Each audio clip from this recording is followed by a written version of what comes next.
हरे राम राम राम हरे हरे, हरे कृष्ण कृष्ण कृष्ण हरे हरे। नमस्कार, स्वागत है आपका सरल शाश्वत धर्म पर। हम चर्चा कर रहे थे इन दिनों भागवत की कथाओं की। आपको वृतासुर का वृतांत सुनाया, पुरंजन का सुनाया, भक्तों की बात कर रहे थे भागवत के। अब मुझसे बहुत लोगों ने कहा कि नवरात्रे आने वाले हैं, कुछ देवी के बारे में बताइए। तो आप सबकी इजाज़त से ये सोच के कि आप सबको इंटरेस्ट आएगा, देवी के बारे में मैं कुछ बता दूं आपको। ठीक है। हाँ, हमारे यहाँ पूर्ण ब्रह्म को मेल नहीं माना गया है, कहीं कहीं से मेल माना है, कभी फीमेल माना है, और कभी जेंडरलेस माना है, और कभी कभी निराकार और कभी साकार, हर तरह से माना गया है। तो अपन चलते हैं सीधे ही उपनिषदों में। उपनिषदों में आइए आप। देवी उपनिषद है और दूसरा है वयवृक्ष उपनिषद। इन दोनों में कहते हैं कि शुरू में कुछ नहीं था, सिर्फ भगवती थी। एक भगवती ही नित्य हैं और सब हम जैसे सब आते हैं जाते हैं और ख़त्म हो जाते हैं, केवल भगवती ही नित्य है। यही थी शुरू में। फिर इनसे सारी सृष्टि बनी। क्या हुआ शुरू में, कैसे हुआ, ये सब इनकी इच्छा शक्ति से ही होता है। आगे आपको भागवत में और बताएंगे कि सृष्टि कैसे हुई, अभी तो फिर शुरू में यही बता दें। भगवती शुरू में आप इनको कुछ भी कह सकते हैं, मूल प्रकृति कह दीजिए, आदि शक्ति कह दीजिए, जगत की माता कह दीजिए, प्रथम कॉज कह दीजिए, प्राइमोर्डियल कॉज कह दीजिए, सबका आधार कह दीजिए। शुरू में यही थी। फिर इन्होंने से 5 मूल प्रकृतियाँ आई। दुर्गा, कौन दुर्गा? गणेश जी की माता। फिर दूसरी लक्ष्मी, तीसरी सरस्वती, सावित्री और राधा। राधा मतलब 5 प्राण वाली, 5 प्राण की अधिशास्त्री जो है उसको राधा बोलते हैं। अब दुर्गा का अवतार हैं। अब नवरात्रि में जब हम पूजा करते हैं नव दुर्गा की, वो सब दुर्गा के ही अंश हैं, दुर्गा के ही रूप हैं। आज मैं आपको दुर्गा के एक अवतार के बारे में बताऊंगा, इसका बहुत कम लोग ही जानते हैं। इनका नाम है रक्तदंतिका। इनका वर्णन देखो आपको मिलेगा मार्कंडेय पुराण में, दुर्गा सप्तशती के अंतर्गत मिलेगा। उससे मैं पढ़ के सुनाता हूँ। देवी ने कहा कि मैं 28वें चतुर्युगी में आऊँगी। आ चुकी हैं देवी, अभी कलयुग चल रहा है, व्यवस्थ मनवंतर है, व्यवस्थ मनु का मनवंतर चल रहा है। और उन्होंने कहा मैं अत्यंत भयंकर रूप से पृथ्वी पर अवतार ले मैं वैप्रचित नाम वाले दानवों का वध करूँगी। उस टाइम जब देवी ने वध किया तो उनके रक्तदंतिका एकदम लाल हो गए दांत। तो सब इन्हें कहने लगे रक्तदंतिका रक्तदंतिका, ऐसे इनका नाम पड़ गया। इनका आगे वर्णन इसी दुर्गा सप्तशती में मूर्ति रहस्य में आता है।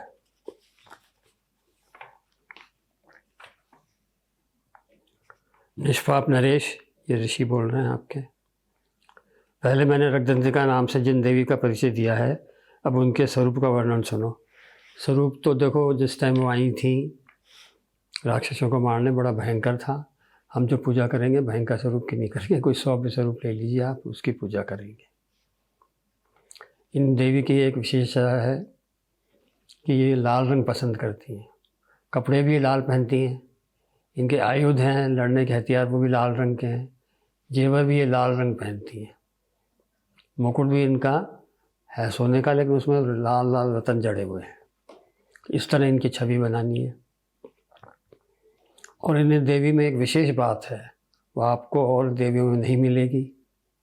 भाव वाली जो बात है, ये अपने भक्तों को अपना पति मानती हैं। देखिए मूर्ति रहस्य पढ़ के सुना रहा हूँ मैं आप। जैसे स्त्री पति के प्रति अनुराग रखती है, उसी प्रकार देवी अपने भक्त पर स्नेह रखते हुए उसकी सेवा करती है। मतलब आप भक्त, वो भगवती, लेकिन सेवा वो आपकी कर रही है। अब ये भाव इनका तो यही है। हमने बहुत भावों के पहले आपसे जिक्र किया था, चर्चा हुई थी। वात्सल्य भाव, दास भाव, शांत भाव, वो कोई भाव इनके यहाँ नहीं चलता। इनके यहाँ एक ही भाव चलता है, प्रेम वाला भाव, पति पत्नी वाला रिश्ता चलता है। तो आप इसके अच्छी तरह पहले अध्ययन कीजिए मूर्ति रहस्य का, दुर्गा सप्तशती का, उसके बाद इनकी पूजा कीजिए। पूजा कैसे करनी? पूजा जैसे आप ऑर्डिनरी कोर्स में देवी की करते हैं वैसे कीजिए।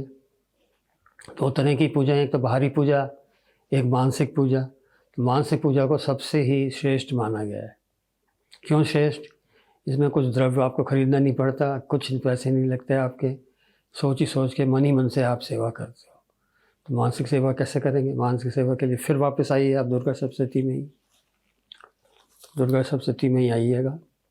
इसमें देवी की पूजा का बताया गया है,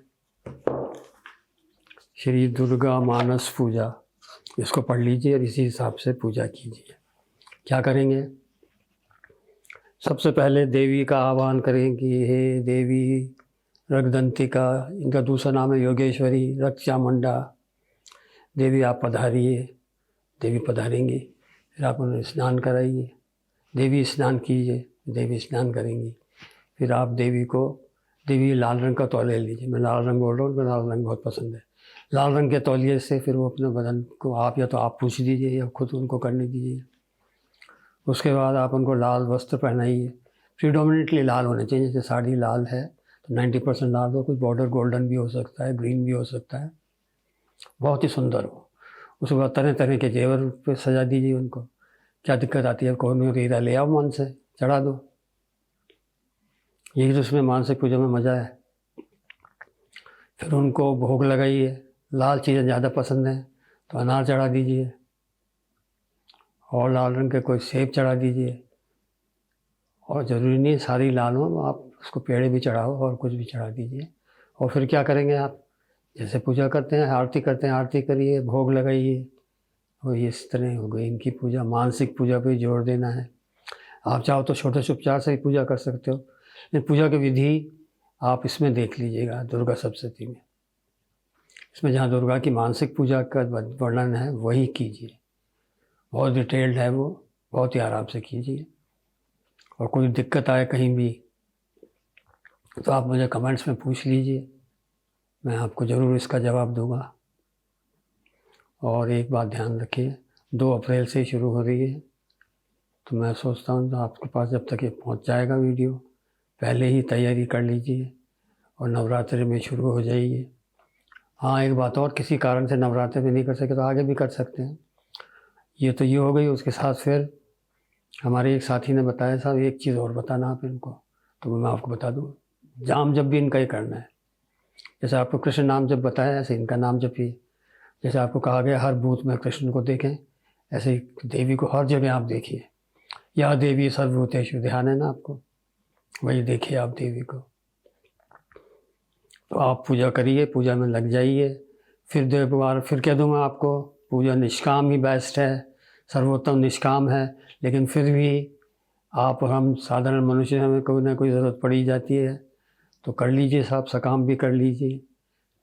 सकाम में भी ध्यान दीजिए। एक तो स्वास्थ्य के लिए पूजा करना कोई बुरा नहीं, रोटी कपड़े मकान के लिए पूजा करना कोई बुरा नहीं, शरीर को लंबा आयु देने के लिए पूजा करना कोई बुरा नहीं। क्योंकि आपको कैसे होगी भगवान की प्राप्ति? इसी शरीर से होगी। तो शरीर को लंबे समय तक दुनिया में रखने में कोई बुराई नहीं है। कीजिए आप पूजा। सबसे बेहतर निष्काम नहीं होता तो सकाम कर लीजिए। आगे फिर आपसे मिलेंगे, जो भी आपको एक्सपीरियंस हो ज़रूर शेयर कीजिए। हरे कृष्ण। आज हम आपको फिर आखिर में हरे राम धुन ना करके, कृष्ण धुन ना करके, या देवी सर्वभूतेषु शक्ति रूपेण, या देवी सर्वभूतेषु सौंदर्य रूपेण। हम तो देवी के सौंदर्य रूप पे ध्यान दीजिए। अब आप थोड़ा से कोई डाउट हो कि स्त्रियाँ इसको करें या ना करें, कुंवारे करें ना करें, वो मेरे से आप कमेंट्स में पूछ लीजिएगा, या कोई अच्छा देवी का भक्त हो उससे पूछ लीजिए। ठीक है। इसी के साथ जय माता दी, जय देवी, जय रक्तदंतिका, जय चामुंडा, योगेश्वरी योगेश्वरी। हरे कृष्ण हरे राम राम राम हरे हरे, हरे कृष्ण कृष्ण कृष्ण हरे।